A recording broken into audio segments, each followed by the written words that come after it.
Right now I'm going to be talking about Satan.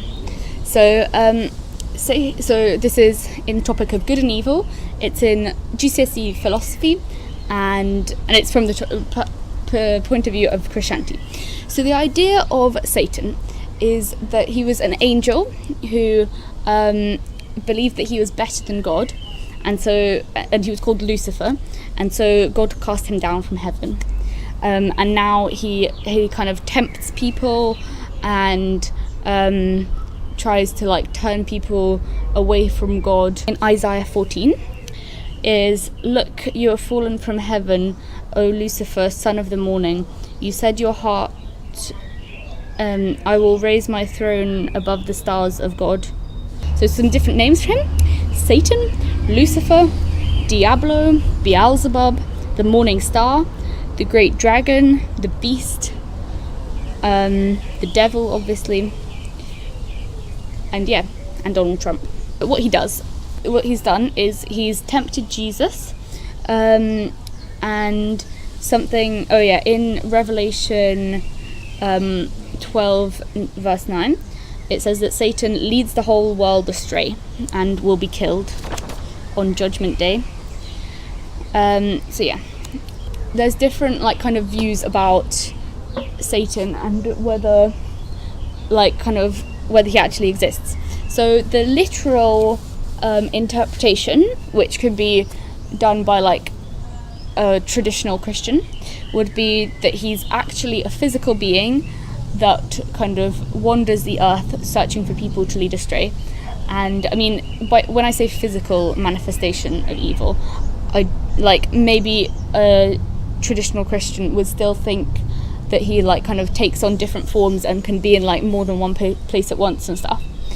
However, a liberal Christian may see the devil as a kind of metaphorical explanation for evil, and kind of maybe there to kind of show that you shouldn't think that you're better than God. Some evidence for the devil is demonic possessions. So this was quite a fun lesson, not gonna lie, because we watched this documentary. Signs of possession: speaking in tongues, although that's kind of strange because that's also meant to be a manifestation of the Holy Spirit. So how do you know whether you're possessed or Holy Spirit filled? So speaking in tongues, convulsions, animalistic behaviour, hallucinating, and maybe being violent or something.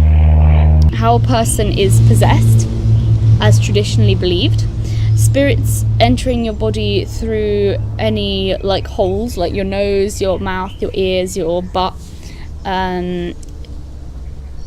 or a demon possessing a piece of food.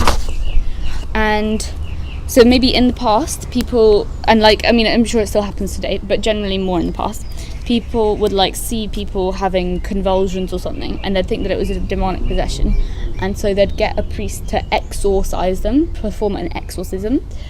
What happens in an exorcism? Generally putting holy things on the person, hurling holy water at the person, vinegar and oil at them, relics of saints in the person's mouth. So that's a saint's finger or something in this person's mouth. Rubbing the crucifix on the person, or making them smell a bad smell.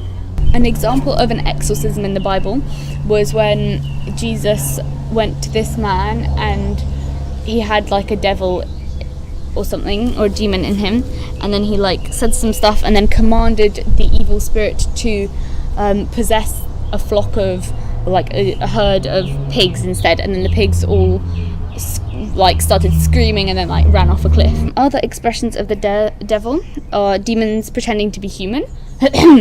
Donald Trump. Fairies. So when someone says fairies, you might think, oh, pretty flower fairies jumping around, but actually they used to be more creepy sirens trying to tempt people and stuff. And also the idea of changeling babies.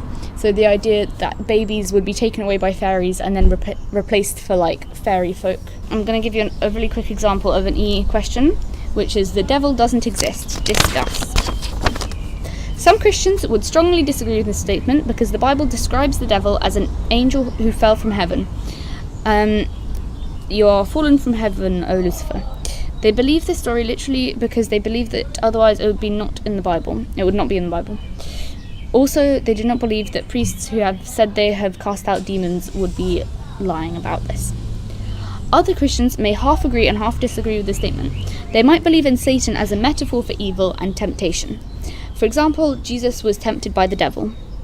A liberal Christian may suggest that actually he was just tempted by the human side of him, but resisted because he was good.